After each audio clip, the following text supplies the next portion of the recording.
രാധേ വാ പോ. എങ്ങോട്ട്? എങ്ങോട്ടെന്നാ? നാട്ടിലേക്ക് അല്ല എങ്ങോട്ടാ? ഞാനില്ല നാട്ടിലേക്ക്. പിന്നെ നമുക്ക് ഇവിടെ കഴിയാന്നേ. വിനയേട്ടൻ ജോലി രാജിവെച്ചു വരൂ. ജോലി രാജിവെക്കാനോ? ദേ എന്റെ അച്ഛനമ്മയും പറഞ്ഞിട്ട് പോലും ഞാൻ സമ്മതിച്ചിട്ടില്ല. നീ എണീറ്റേ പോയി കുളിച്ച് ഈ വൃത്തിയായിട്ട് വേഷമൊക്കെ മാറ്റി വന്നല്ലേ. ഞാൻ വരില്ല, എനിക്കാ നാട് ഇഷ്ടമല്ല. ഇടി കഴുത്, നിനക്ക് വല്ല വിവരമുണ്ടോ? ഇത് ഫുൾ എയർ കണ്ടീഷൻ മുറിയാണ്. ഇവിടെ ഇരിക്കുന്നതിനേക്കാൾ എത്രയോ സുഖമാണ് നാട്ടിൻപുറത്ത് ആ തണുത്ത കാറ്റേറ്റിരിക്കുന്നത്. നിനക്കറിയോ, പ്രകൃതി സൗന്ദര്യത്തെക്കാൾ വലുതായി ലോകത്തൊരു സൗന്ദര്യവും ഇല്ല. ഇവിടുത്തെ പോലെ വല്ല സൗകര്യം അവിടെ ഉണ്ടോ? ജനിച്ചപ്പോ മുതൽ ഞാൻ ഈ ടൗണിലാണ് ജീവിച്ചത്. എനിക്കറിയാം ഇവിടുത്തെ സുഖവും അസുഖവും ഒക്കെ. എന്നാ ജനിച്ചപ്പോ മുതൽ ഞാൻ ജീവിക്കുന്ന നാട്ടിൻപുറത്തല്ലേ. ഈ പറയുന്ന ഒരു സുഖം ഞാൻ അവിടെ കണ്ടിട്ടില്ല. കാണുന്ന എന്നും കണ്ട് അന്തം വിട്ട് നിൽക്കുന്നവർക്ക് സാധിക്കില്ല. മനസ്സിലെ ഇത്തിരി കലാബോധവും വേണം. പച്ച പിടിച്ച് നിൽക്കുന്ന നെൽപ്പാടങ്ങൾ, നിറയെ ചെളിയും മണ്ണുമായിരിക്കും. മരക്കൊമ്പിലിരുന്ന് കൊക്കുരുമി കിന്നാരം പറയുന്ന കൊച്ചു കൊച്ചു കിളികൾ. എനിക്കവയെ കണ്ടാലേ കലിയ. പാടത്ത് വിത്ത് വെച്ചാ കാത്തു കെട്ടിയിരിക്കണം. കണ്ണു തെറ്റിയോ ഒക്കെ കൊത്തിക്കൊണ്ടുപോകും. ഓഹോ, അപ്പൊ നിനക്ക് പട്ടണ സ്വർഗം അല്ലേ? അതെ. പിന്നെ എന്തർത്ഥത്തിലാ നിനക്ക് എന്നെ ഇഷ്ടപ്പെട്ടത്? പട്ടണത്തിന് വന്നോണ്ട്. അപ്പൊ എന്നെ അല്ല, നീ പട്ടണത്തെ കൂടുതൽ സ്നേഹിച്ചല്ലേ? പിന്നീട് എന്തുദ്ദേശ എന്നെ സ്നേഹിച്ചത്? അത് നീ ഒരു ശാലിനായ നാടൻ പെൺകുട്ടിയെന്ന് വിശ്വസിച്ചിട്ടാ. അപ്പൊ എന്നെക്കാ ഇഷ്ടം എന്റെ നാടിനല്ലേ? ഈ പെണ്ണുങ്ങൾ തർക്കത്തിന് പറയുന്നത് എനിക്ക് ഇഷ്ടമല്ല. നീ വരുന്നില്ലയോ? ഇല്ല. ആലോചിച്ച് സംസാരിക്കണം. ഒന്ന് തീരുമാനിച്ചാൽ അത് മാറ്റുന്ന സ്വഭാവം എനിക്കില്ല. ഞാൻ പോവുക.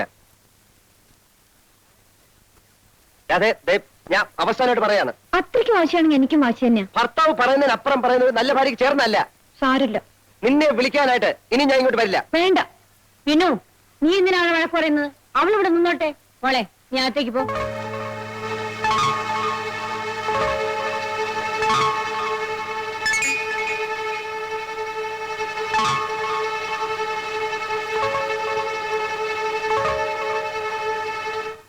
ഇത്ര എളുപ്പം ഇങ്ങനെ ആവുമെന്ന് ഞാൻ കരുതിയിരുന്നില്ല. എന്റെ പ്രാർത്ഥന ദൈവം കേട്ടു. ലീവ് എടുത്ത് അവനെങ്ങാൻ ഇവിടെ താമസിക്കുമെന്ന് എനിക്ക് പേടിയായിരുന്നു. ഭാഗ്യം. ദേ ഇന്ന് തന്നെ മിസ് തമ്പിയുടെ വീട്ടിൽ ചെന്ന് കല്യാണം ഉറപ്പിക്കണം. പിന്നീട് അത് കുഴപ്പാവൂന്നാ എനിക്ക് സംശയം. ഈ പെൺകുട്ടിയെ നമ്മൾ എന്ത് ചെയ്യും? ആ തന്റെയുടെ മുഖത്ത് കുറെ രൂപ എറിഞ്ഞു കൊടുത്താൽ മതി. വാലാട്ടിക്കൊണ്ടൊന്ന് എടുത്തോണ്ട് പോവും. അങ്ങനെയാണെങ്കിൽ അത് മാത്രം പോരാ. ഇവിടെ വന്ന് മോളെയും കൂട്ടിക്കൊണ്ടുപോയി ദൂരെ ഏതെങ്കിലും ബന്ധുവിന്റെ വീട്ടിൽ താമസിപ്പിക്കാൻ പറയണം. അതെ അതെ. പക്ഷെ വിനുവിനോട് എന്ത് പറയും? അവൾ നമ്മുടെ ഡ്രൈവർ ശങ്കരൻകുട്ടിയോടുകൂടെ ഒളിച്ചൊളിപ്പെന്ന് പറയാം. ഇപ്പോഴത്തെ അവസ്ഥയിൽ അവനത് വിശ്വസിച്ചോളൂ. എന്നിട്ട് നമുക്ക് മറ്റേ കല്യാണക്കാരി എടുക്കാം. എന്നാ മിസ്സിസ് തമ്പിയെ വിളിച്ചു പറഞ്ഞോളൂ, ഉച്ച കഴിഞ്ഞ് നമ്മൾ അങ്ങോട്ട് വരുന്നുണ്ടെന്ന്. ചേട്ടനും ചേട്ടത്തിയും രണ്ടും രണ്ട് സ്വഭാവമാണ്. പക്ഷെ രണ്ടും പാവങ്ങളാ. ഇനി വരില്ല എന്ന് പറഞ്ഞല്ലേ പോയത്? ചേട്ടന്റെ വാക്ക് പറഞ്ഞാൽ പറഞ്ഞു തന്നെയാ. ബാബുട്ടാ, ഡാഡി മമ്മി മിസ്സസ് തമ്പിയുടെ വീട്ടിലേക്ക് പോകാൻ പോവാ. എന്തിനാ? വിനുവേട്ടൻ അവരുടെ മകളുമായി കല്യാണം ഉറപ്പിക്കാൻ.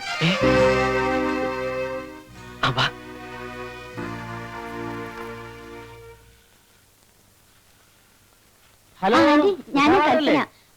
പിന്നെ നമ്മുടെ വിനുവേട്ടന്റെ കല്യാണം മിസ്സിസ് നായരുടെ വീട്ടിൽ നിന്ന് ഡ്രൈവർ ശങ്കരൻകുട്ടിയാ സംസാരിക്കുന്നത്. ഒരു സന്തോഷ വാർത്ത. ആരെ അറിയിക്കാൻ പറ്റില്ല. നമ്മുടെ കല്യാണം കഴിഞ്ഞു. വിജയ് ഉണ്ടോ അവിടെ? ഇവിടെ തന്നെ ഉണ്ട്. അതെ, പെട്ടെന്നായിരുന്നു. വോയിസ് ഇവിടെ തന്നെ ഉണ്ട്. വോയിസ് കാണാമല്ലോ. വരണം കേട്ടോ. ശങ്കരൻകുട്ടി, എന്തോ വാ, മിസ്സിസ് തമ്പിയുടെ വീട്ടിലേക്ക് ഒന്ന് പോണം. എന്തിനാണാവോ? അത് ഞങ്ങൾ തീരുമാനിച്ചോളാം. നീ കാറെടുക്ക. അങ്ങനെ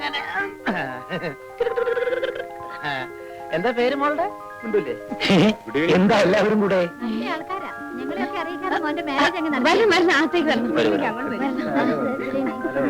ഇരിക്കണം. ഇങ്ങോട്ടിരിക്കാൻ കേട്ടോ. ഇരുന്നല്ലേ. അങ്ങോട്ടിരിക്കും, അങ്ങോട്ടിരിക്കും. ചെലവ് ചുരുക്കാൻ വേണ്ടിയായിരിക്കും അല്ലേ? മനസ്സിലായി. അങ്ങനെയൊന്നും ഇല്ല കേട്ടോ. അല്ല, ഈ മാരേജിന്റെ കാര്യം ആരാ നിങ്ങളോട് പറഞ്ഞത്? ഞാനാണ് മമ്മി. ഈ ഹാപ്പി ന്യൂസ് എല്ലാവരും അറിയിച്ചതിന്റെ ക്രെഡിറ്റ് എനിക്കാണ് കേട്ടോ. എവിടെ വെച്ചായിരുന്നു വിവാഹം? അത് പറഞ്ഞോളൂ mummy.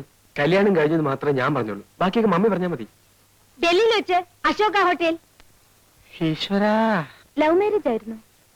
Love at first sight അല്ലേ മമ്മി? കുട്ടിയുടെ ഫാദറിന് എന്താ ജോലി? ബിസിനസ്. മൾട്ടി മില്ലിയനിയറാ. മാരേജിന് നിങ്ങളൊക്കെ പോയിരുന്നില്ലേ? പിന്നെ പോകാതെ രാവിലത്തെ ഫ്ലൈറ്റിൽ പോയി നൈറ്റ് ഫ്ലൈറ്റ് തിരിച്ചു വന്നു. വിനീനും വൈഫ് എവിടെ? അത് വിനുവായിട്ടിന് ലീവ് കിട്ടിയില്ല. വൈഫിനെ ഞങ്ങളെയും കൊണ്ടുപോകുന്നു. അതെ അതെ. വിളിക്കൂ, ഒന്ന് കാണട്ടെ. അവള് പിന്നെ ഉറങ്ങുകയാണെന്ന് തോന്നുന്നു അല്ലേ? ആ. ആരല്ലോ അമ്മി, ഞാനിപ്പോ വിളിച്ചോണ്ടിരാം. ഹോ, അവരുടെ വീട് കാണണം. തനി പാലസ് തന്നെ, 12 ബെഡ്റൂമാ, എല്ലാം AC-യാ. ഡ്രൈവർമാർക്ക് താമസിക്കാനുള്ള മുറി കൂടി AC-യാ. കാറോ എത്ര എണ്ണമാ? വരൂ. വരൂ.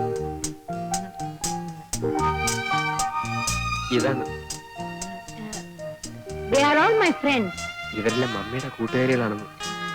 Wish you happy married life. വാങ്ങിച്ചോളൂ മോനെ. നോക്കൂ. Wish you happy married life. Congratulations. Malayalam സംസാരിക്കൂ. ഡൽഹിയിൽ ജനിച്ച് കോൺവെന്റിൽ പഠിച്ച് വളർന്നാണെങ്കിലും അത്യാവശ്യത്തിനൊക്കെ പറയും. You like this place? She likes Vinuetan more. കുട്ടിയുടെ അച്ഛന്റെ പേരെന്താ? രാരിച്ചൻ നായർ. Yes, R.R. നായർ. അവള് ഡൽഹിയിൽ നിന്ന് ട്രാവൽ ചെയ്ത് വന്നതല്ലേ, ആകെ ടയർഡാണ്. മോള് റെസ്റ്റ് എടുത്തോളൂ. കൽപ്പന, മോളെ വിളിച്ചോണ്ട് പോ. ഞങ്ങൾക്കൊരു പാർട്ടി തരാതെ വിടില്ല കേട്ടോ. കൊള്ളാം, പാർട്ടിക്കാണ് വിഷമം, എപ്പോ വേണമെങ്കിലും തരാം. ഡാഡി മമ്മിയും ഗംഭീരമായ ഒരു പാർട്ടി അറേഞ്ച് ചെയ്ത് കഴിഞ്ഞു. That's right. A grand party. വല്ലാത്ത നാണക്കേടായി പോയി. അട്ടയെ പിടിച്ച് മെത്തയിൽ കിടത്തിയാൽ അങ്ങനെയൊക്കെ ഇരിക്കും. നമ്മളാണോ പിടിച്ചു കിടത്തിയത്? വലിഞ്ഞു കയറി വന്നതല്ലേ. എല്ലാം നമുക്ക് ശരിയാക്കാൻ മമ്മി. ശരിയാക്കിയേ പറ്റൂ, അല്ലെങ്കിൽ മരുമകളെന്നും പറയുന്ന നാലാളെ പരിചയപ്പെടുത്തുന്നത് എങ്ങനെയാ?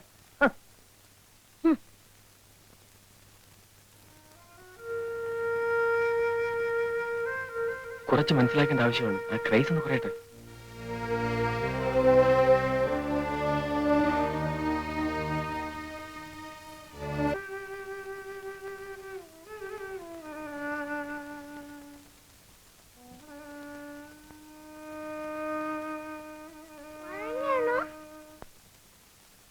ഏയ്, എന്താ എല്ലാരും കൂടെ? രാധ ചേച്ചി എന്താ വരാത്തത്? രാധ ചേച്ചിക്ക് ഇനി എങ്ങനെ പെട്ടെന്ന് വരാൻ പറ്റുമോ? രാധ ചേച്ചി ഇല്ലാണ്ട് കളിക്കാൻ ഒരു സുഖമില്ല. ചേട്ടൻ ഇനി പോകുമ്പോ ഞങ്ങളും വരും. എന്തിനാ?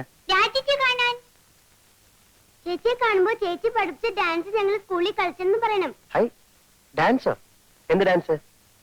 പച്ചത്തുമ്പിയും പിറ്റേടപ്പൂവും ഇത്തിരി ഒന്ന് പിണങ്ങി. എല്ലാരും കൂടെ കളിച്ചാ എങ്ങനെ ശരിയാവാ? ഒരാള് കളിച്ചാ മതി. എന്നെ ഞാൻ കളിക്കാം. ആ. എന്നാ സുശീല കാണിക്ക്. തീയും പിച്ചകപ്പൂവും ഇത്തിരി ഒന്ന് പിണങ്ങി, ഇത്തിരി ഒന്ന് പിണങ്ങി. കണ്ടാൽ തങ്ങളിൽ മിണ്ടാതായി കവിളുകൾ കണ്ണീർ ചാലായി. കണ്ടാൽ തങ്ങളിൽ മിണ്ടാതായി കവിളുകൾ കണ്ണീർ ചാലായി. കാറ്റു ചോദിച്ചു, കുരുവി ചോദിച്ചു, എന്താണിത്ര വല്ലായ്മ? കാറ്റു ചോദിച്ചു, കുരുവി ചോദിച്ചു, എന്താണിത്ര വല്ലായ്മ? പൂവും മിണ്ടിയില്ല, തുമ്പി മിണ്ടിയില്ല. കൂട്ടുകാരെണ്ടും പറന്നുപോയി, കൂട്ടുകാരെണ്ടും പറന്നുപോയി. ഞാൻ അപ്പോഴാ പറഞ്ഞതാ ഈ മനുഷ്യൻ എനിക്ക് വേണ്ടാന്ന്. പറഞ്ഞിട്ടെന്താ കാര്യം? എന്റെ തലയിലെഴുത്ത് ഇങ്ങനെയായി പോയില്ലേ. എനിക്കൊന്ന് ചത്താ മതിയായിരുന്നു. എവിടെയെങ്കിലും പോയി ചത്താ മതി. ഇനി മേലാൽ ഈ പടി ചവിട്ടിയുടെ കാലം മുട്ടിച്ച തലി ഓടിക്കും. എന്റെ പട്ടി വരും നിങ്ങളുടെ പടിയാവട്ടെ. നോക്കിക്കോ, എനിക്ക് ചോദിക്കാനും പറയാൻ തന്റെ തള്ളയെല്ലാം വിളിച്ചോണ്ട് പാടി. എന്നിട്ട് നാടുകളോട് പറ നിന്റെ ഭർത്താവ് കള്ളുകൂടിയാണെന്ന്. ചെറ്റേ. ആ